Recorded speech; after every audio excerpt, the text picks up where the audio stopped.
Welcome to the Midlife Edit. This is a podcast for women who aren't broken, just becoming. For the ones who've spent years showing up, holding it together, and doing what was expected, and are now asking quieter, braver questions. This season is about turning the volume up on your voice, your health, your boundaries, your desires, and the life you actually want to live. No fixing, no pretending, just honest conversations about confidence, money, hormones, happiness, and coming back to yourself, with a little music along the way. I'm Jen, and this is the Midlife Edit. Hey friends, and welcome back to the Midlife Edit. It is Monday, January 26th, that I'm recording this today, and if you live in the eastern part of the United States, and you got some of this crazy weather, I guess probably the middle part of the United States got it too, but the cold and the snow and the ice, snowmageddon, right? I hope that you're staying warm and that you're safe. And what'd you do this weekend? I'm curious. Did you read a book? Did you watch a good documentary? Did you go outside and play with your kids or grandkids? What'd you do? Shoot me a message. I'm curious to see what everybody was up to this weekend during the time of half the United States being basically shut down, right? Anyway, so last week we talked about clarity, and we talked about what happens when clarity shows up, but that confidence and momentum just doesn't come with it. And I called it the pause. Like, it was that just uncomfortable in between where you know something has shifted, but you don't know what to do next. So today, I want to talk about movement, but not this loud, dramatic, burn it all down kind of movement, right? I want to talk about how to move gently and intentionally without forcing or burning everything down. And I really want to talk about this through a lens that feels very, very, very real to me right now. Fitness, perimenopause, and how to stay committed to your health without letting fear run the show. Here is something that I thought was super important to say out loud. I didn't become the fitness person because it was trendy, or I saw it on TikTok, or I just thought that was like the next move. I became that person because I needed to make a change. I was overweight. I was unhealthy. I was unhappy. I didn't know who I was in my body, right? So I went on a health and weight loss journey. And in that journey, fitness was the tool that I needed. And motivation was that anchor that was holding me down. But consistency was what really helped me change my life. And because of that, fitness didn't just become something that I did, it became something that I protected. And if you've been listening to this podcast for the past, 10, 11 months now, or whatever it was, you've learned a little about me, right? I can be very up and down. And I change my mind a lot. And I can also become very hyper fixated on things.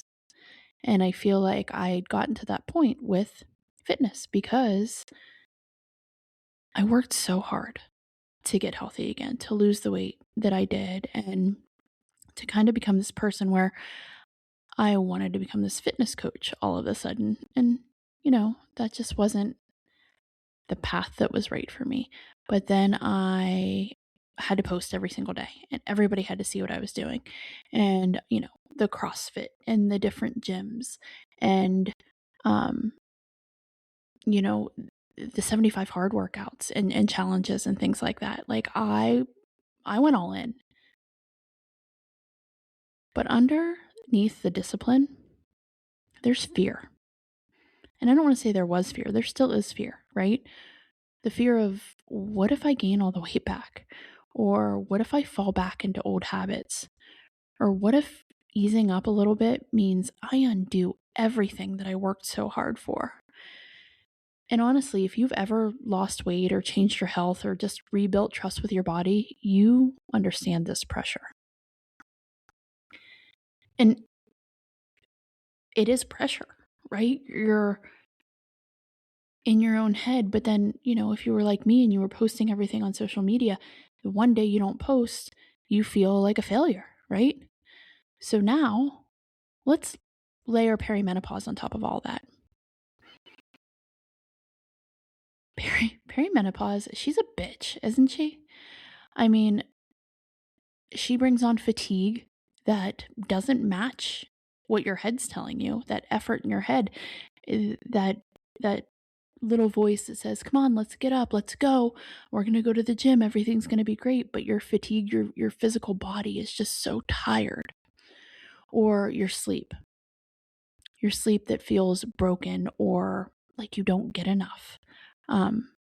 For me, I fall asleep fine. It's usually that between 2 and 3 where I'm up and I'm wide awake and I'm thinking about every mistake I've ever made in my entire life and trying to fix it in that little amount of time. Or you're just so wide awake that you just don't know what to do.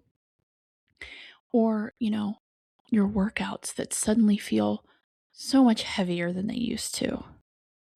Or joy that feels muted for no obvious reason. There's that constant feeling of being off. And you don't know how to describe it. And you don't know how to tell somebody what you mean when you say, "I'm just off today." But you feel off more than you feel on. And then suddenly, that thing that once made you feel so empowered and so pumped up and gave you that motivation, it starts to feel tense and almost yucky, right? And then I realized, hey, I'm not losing discipline, but I am managing a body now that has new needs. But instead of adjusting to that, I just kept pushing because stopping felt risky. Stopping felt like if I skipped even a day, at this point I'm almost at a week, but even a day of workouts, I was going to reverse everything that I did. I was going to gain all the weight back, or I was going to feel unhealthy again. And that's a really crappy feeling, right? So listen, this is where I want to be very, very clear. Choosing gentler movement is not me giving myself permission to go backward or letting old habits creep in. And it's definitely not me being lazy. And I'm saying this out loud on the podcast right now because in my head, that's how I feel. I feel like I'm lazy. But I have to remind myself, just like I'm going to remind you, that choosing something that feels better for you doesn't mean that you're going back, because I still care deeply about my health and I truly still do believe in consistency. And honestly, I still need structure and sometimes I still need that kick in the ass. Here's the difference. I'm no longer letting fear be the thing that drives my fitness. Because fear says, if I don't push hard, I'm going to lose everything that I worked for, right? But wisdom says, if you don't listen, you'll burn out. And I feel like I got to that place of burnout. Here's the distinction I'm learning to make. Discipline is showing up even when motivation is low because it serves you, right? Because it serves you. But panic, friends, that's what pushes you through exhaustion because you're afraid of what happens if you don't. So if I don't go to the gym today, and I know this sounds ridiculous, but I'm going to say it out loud because this is where my mind goes to. If I don't go to the gym today, I'm going to get on the scale in 2 days and I'm going to be 30 pounds heavier. Is that possible? No. Does my mind tell me that it is? Yeah. And, discipline builds that trust, but panic erodes it. And in midlife, and especially in perimenopause, we have to start to learn the difference. Because I'm not going to abandon all the structure, but I want to refine it. And that's something that, sure, we can read all the books and watch all the shows and the TikToks and the research and everything else about perimenopause and all the symptoms and how to figure it out. But every literally every body is different, right? And every woman goes through perimenopause differently. One woman may feel great, the other one could feel terrible the whole entire journey, you know? And this is where we have to learn ourselves and we have to learn our bodies and we have to trust our minds and not let it trick us. And that's hard. So we talked about that, but let's talk about the J word that I said earlier, and that's joy. Listen, joy just doesn't come back when you loosen everything. It comes back when your body feels safe enough to engage again. So maybe that means some days pushing with intention, but some days choosing shorter or simpler movement or staying consistent without being rigid, right? Or trusting that one workout doesn't define me, but my patterns do. Because joy returns when fitness stops feeling like a punishment for past versions of yourself and starts feeling like care for the person that you are now.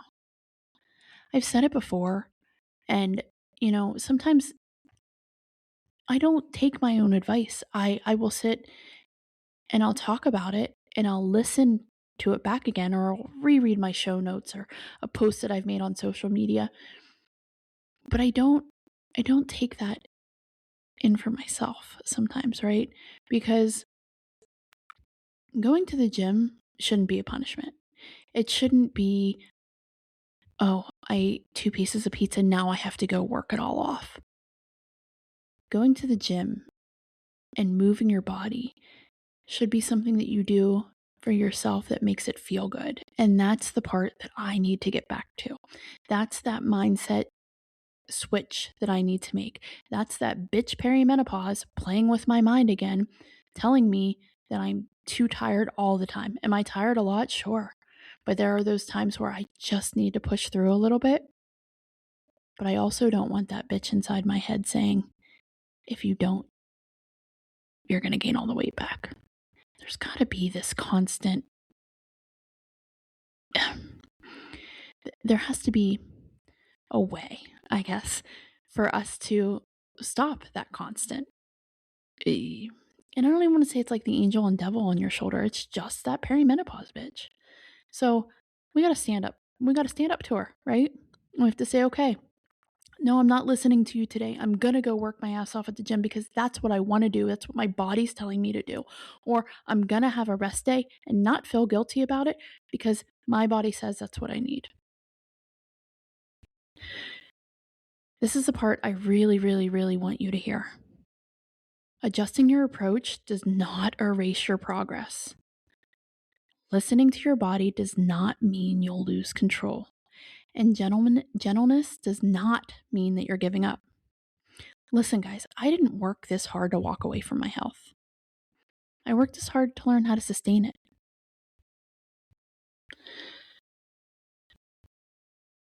Yeah, right? If you're thinking the same thoughts as I am in my head right now as I'm talking about this, I'm like, holy shit. Like, it's exactly why I did this. I didn't work this hard to just never work out again or never eat the foods that I know that are good for me and make my body feel full and whole and nourished. I didn't lose all this weight so that I could just sit back and be lazy again. No, I did it. And in the process of doing that, I fell in love with movement and moving my body. I just need to adjust the way I do it now. So the song of this episode is Learning to Fly by Tom Petty, because this season isn't about stopping. It's about learning how to move forward without crashing, learning how to adjust your altitude, and learning how to trust yourself in midair. So go listen to it. Tom Petty and the Heartbreakers, one of my all-time favorite bands. So wish he was still around, but it's a really good song. And I really do feel like it ties into this episode a lot. So as we head into February, I'll be bringing guests back on the podcast for real conversations and real experiences, but I'm also going to continue more of this how-to side of the midlife edit. Let's talk about the issues that we're facing. Let's talk about how to get through them. And again, just a reminder that we are all different and we all experience things differently, particularly in this case, perimenopause. So if I'm sitting here saying, that this is the one thing in perimenopause that I'm having trouble with, it doesn't mean that all of your other symptoms or everything else that you're going through doesn't matter. It just means that I'm going through things differently, right? So I'm gonna have some really great guests on. Thank you all for the suggestions, and my inbox has been really with I don't want to sound cringy, but my inbox has been popping off, right? Is that what they say? But a lot of people have been in there suggesting guests or asking to be a guest, and I'm really excited about some of them, the ones that I have coming up. So we're going to continue that, but more of the how-to side work, not perfection and not extremes, just some honest, sustainable ways to live well in this season of our lives. So listen, if you're navigating health changes or body changes or fear of going backward or losing all the progress that you made, you're not alone. You don't need to burn everything down and start over, and you don't need to grip so tightly that you lose joy. You're learning to fly. I'm really glad that you're here, friends. And you know that the one simple thing that you can do for me is just subscribe, leave a 5-star review on this podcast, and share this episode or any other episode that has resonated with you to a friend or a family member or a coworker or somebody that you think needs to hear it. Because we're all going through things a little bit differently, but we all need somebody that understands or at least talks about it, right? So go check that out. Super excited to see you next week. And until then, this is the Midlife Edit. Let's make it a damn good chapter. You've been listening to the Midlife Edit. If something in this episode stayed with you, I hope you sit with it, not rush past it. Because this season is about listening to yourself and to what's quietly asking for more. If you want to stay connected between episodes, you can join the Backstage Pass. That's where I share behind-the-scenes notes, playlists, and things that don't always make it onto the podcast. You'll find the link in the show notes. And if this episode resonated with you, it would mean so much if you'd subscribe, rate, and leave a review. It's the easiest way to support the show and help more women find it. So until next time, turn the volume up, and let's make it a damn good chapter.